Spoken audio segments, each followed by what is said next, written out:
గత 3 రోజులుగా అనంతపురం పట్టణంలో రామచంద్రనగర్లో ఉండే జెహోవా షామా ఆరాధన మందిరంలో పాస్టర్గా విధులు నిర్వర్తిస్తున్నటువంటి బ్రదర్ విక్టర్ డేవిడ్ గారు 2009వ సంవత్సరము మార్చి నెల 31వ తారీఖున ఇక్కడికి రావడం జరిగింది. అనంతపురంలో పాస్టర్గా పనిచేయడానికి ఆయన ఇక్కడికి రావడం జరిగింది.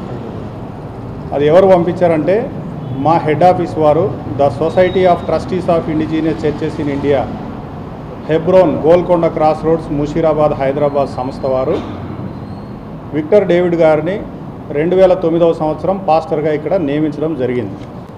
చర్చికి సంబంధించినటువంటి బ్యాంక్ అకౌంట్లో ఆయన పేరును ఎక్కించుకోవడం జరిగింది. బ్యాంకులో పేరు ఆయన ఎక్కించుకున్న తర్వాత 2009 నుంచి 2013వ సంవత్సరం వరకు ఆయన కూడా వన్ ఆఫ్ ది అకౌంట్ హోల్డర్గా ఇక్కడ కొనసాగడం జరిగింది. ఆ సందర్భంలో ఇన్కమ్ ట్యాక్స్ వారు 3 నోటీసులు మా చర్చికి సంబంధించి ఇన్కమ్ ట్యాక్స్ వారు 3 నోటీసులు పంపించడం జరిగింది. 1,74,00,000 రూపాయలకు సంబంధించి చర్చిలో వచ్చినటువంటి కానుకల రూపంలో వచ్చిన 1,74,00,000 రూపాయలకు సంబంధించి ఎటువంటి లెక్కాచారాలు చూపించలేదు ఆయన. మేము వెళ్ళి మీరు ఈ అకౌంట్స్ అన్నిటికీ కూడా క్లియర్ చేయాలా, అకౌంట్కు ఇన్కమ్ ట్యాక్స్కు మనం ఫైల్ చేయాలి కదా అని చెప్పి మాట్లాడుతూ వచ్చినాం. అప్పుడు ఆయన అకౌంట్ క్లోజ్ చేసేసి ఇమీడియట్గా ఇంకొక 5 మందిని ఇక్కడ చర్చిలో పెద్దలుగా నియమించడం జరుగుతూ వచ్చింది. అది కూడా హెబ్రోన్కు సంబంధించినటువంటి హైదరాబాద్ సొసైటీ వారు ఆ 5 మందిని కూడా నియమించడం జరుగుతూ వచ్చింది. ఆయనకు ఒక లీగల్ అడ్వైజర్ ఉన్నాడు, ఆయన పేరు విజయ్ బాబు. ఆయన ఏమంటే చర్చిలో ఏ చిన్న కార్యక్రమం జరగాలన్నా, ఏ పెద్ద కార్యక్రమం జరగాలన్నా ఈ పాస్టర్ గారు ఆయనకు చెప్పంది ఏ పని కూడా చెయ్యడు. ఎందుకంటే వారిద్దరికీ ఏం సంబంధం ఉందో మాకు తెలియదు. చాలామందికి చర్చిలో ఉన్న పెద్ద ప్రశ్న ఏంటంటే ఎందుకు వాళ్ళిద్దరు అంత సన్నిహితంగా ఉంటున్నారు, ఆయన చెప్పింది ఏది తీసివేయడు అని చెప్పి చాలా ప్రధానమైనటువంటి ఆరోపణ. ఆయన మీద చాలా ఆర్థికమైనటువంటి ఆరోపణలు కూడా ఉన్నాయి. వచ్చినాడు, నాతో బలవంతంగా సంతకాలు పెట్టించుకుంటా వచ్చినారు, నేను బలవంత పెట్టబడ్డాను అని చెప్పి చెప్తా వచ్చినాడు. ఎవరు బలవంత పెట్టాడు? మేము ఎక్కడ ఒక చెడు మాట మాట్లాడే వాళ్ళం కాదు, ఎక్కడ కూడా మా బ్యాక్గ్రౌండ్లో కూడా క్రిమినల్ హిస్టరీ ఎక్కడ కూడా లేదు.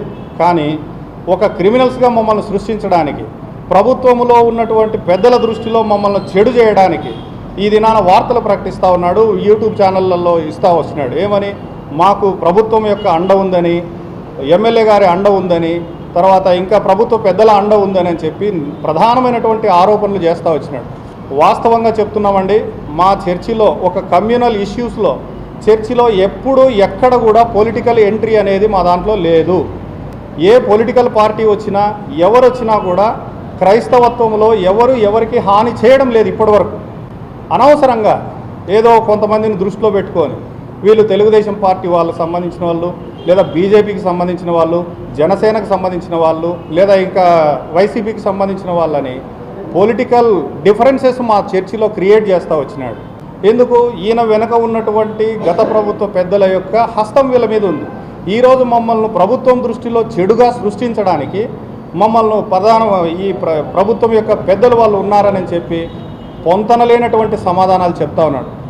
ప్రాముఖ్యంగా నా పైన, మన దేవదానం అనే వ్యక్తి పైన, మా ఇద్దరి పైన టార్గెట్ చేసుకొని మమ్మల్ని హంతమొందించాలని, మమ్మల్ని హతమార్చాలని చర్చిలో ముఖ్యంగా విజయ్ బాబు, విక్టర్ డేవిడ్, అదేవిధంగా తాడిపత్రి నుంచి వచ్చిన కృష్ణ, వాళ్ళ అన్న ప్రసాదు, ఇంకా కొంతమంది ఇక్కడ వాళ్ళ పేర్లు కూడా నిదానంగా మేము అందరికీ చెప్తాం. మా కోసం మనుషులను పెట్టి మమ్మల్ని చంపాలని మేము ఎక్కడ పోతే అక్కడ ఫాలో కావడము, ఎక్కడ పోతే అక్కడ ఫోన్లు చేయడం, అన్నోన్ నంబర్స్ నుంచి విపరీతమైన బెదిరింపు కాల్స్, మాకే కాదు మా భార్యలకు కూడా బెదిరింపు కాల్స్ వస్తున్నాయి.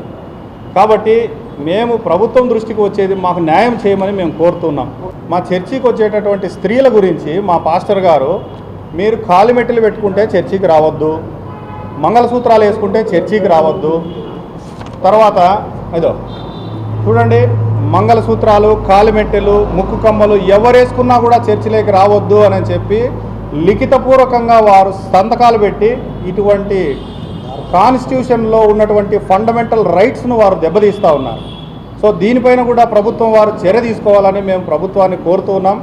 అంతేకాకుండా చర్చిలో హుండిపెట్టెలో డబ్బులు వేసేదానికి వస్తే ఇటువంటి ఆడోళ్లను భుజం బట్టి పక్కకు దొబ్బేస్తాడు. మీరు కానుకలు వేయొద్దండి, మీరు రావద్దండి అని చెప్పి ఈ విధంగా కూడా కుటుంబాలు ఎన్నో కుటుంబాలు భార్యాభర్తలు దూరం అయిపోయినారు. కాబట్టి దీనిపైన కూడా ప్రభుత్వం వారు దృష్టి ఉంచి చర్య తీసుకోవాలని మనస్ఫూర్తిగా మేము కోరుకుంటా ఉన్నాం. దానికంటే ముఖ్యంగా ఇప్పుడు ఈ చర్చిలో జరుగుతున్నటువంటి అరాచకాలపైన ఇంకొకటి ఏంటంటే, గత 2 నెలల నుంచి చర్చిలో ప్రతిరోజు మినిమం 200 మందిని జిల్లాలో నుంచి పాస్టర్లను విశ్వాసులను అందరినీ చర్చిలో పిలిపించుకొని ఎవరొస్తే వాళ్ళని కొట్టండి చంపండి అని చెప్పి చర్చిలోనే 200 మందిని పైన పెట్టుకుంటా ఉన్నాడు. 3 పూట్ల భోజనం, ఒకరోజు 500 కూలి, ఈ విధంగా ఇచ్చి ప్రతిరోజు దగ్గర 2 నెలల నుంచి మీరు ఇప్పుడు కూడా వెళ్ళి చూసుకోండి, చర్చిలో మినిమం 200 మంది ఉంటారు. ఎవరు హాని చేయాలనుకుంటున్నారో, ఎవరు అంతమొందించాలనుకుంటున్నారో దీన్ని బట్టి మీరు అర్థం చేసుకోవాల్సిందిగా మేము కోరుకుంటా ఉన్నాం. దయచేసి మా చర్చి విషయంలో ఎటువంటి పార్టీల అండ లేదు, ఎమ్మెల్యే గారి హస్తము లేదు, అదేవిధంగా లోకేష్ బాబు గారి హస్తము లేదు, ఎవ్వరు లేరండి.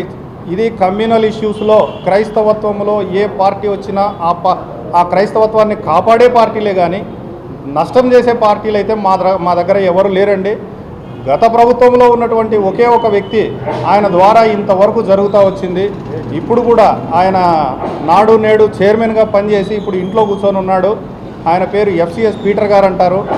ఆయన పెద్ద వాళ్ళకు ఫోన్లు చేసి కూడా మా పైన ఈ చర్చి సొసైటీ ఆస్తి కాదు, ట్రస్ట్ ఆస్తి అని కూడా చాలామందికి చెప్తా వచ్చినాడు. కానీ మా చేత ఏమీ కాక, మా చేతిలో డబ్బులు లేవు, మాకు అధికారాలు లేవు, మా వెనక మంది బలము లేదు. కాబట్టి ప్రభుత్వం వారే మా పైన దయదలిసి ఈ చర్చి పైన కమిటీ మీద విచారణ జరిపి ఈ ఆస్తులు ఎవరివి అనేది లీగల్ ఒపీనియన్ తీసుకొని ప్రభుత్వం ద్వారా మా చర్చిని కాపాడాల్సిందిగా మిమ్మల్ని అందరినీ విజ్ఞప్తి చేస్తూ ఉన్నాం.